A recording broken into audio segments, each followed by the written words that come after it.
Мен нөмірі 27 Шоқан Валиханов атындағы орта мектеп лицейінің 6-шы сынып оқушысы Махамбет Жанерке. Ахмет Байтұрсынұлының қорынан анама хат. Қарағым, дұғай көйім, қамқор анам, арнап хат жазайын деп алдым қалам. Сен анда, мені мұнда аман сақтап, көруге жазға еді хақта қалам. Бара алмай, өлтірікші болып әттен, Семейдің түрмесінде отыр балаң. Мал ұрлап, кісі өлтірген айыбы жоқ, өкімет өр зорлыққа не бар шара.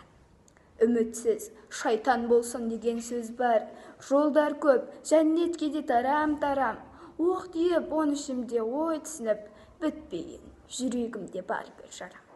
Алданып, тамағыма оны ұмытсам, болғандай жегенімнің бәрі харам.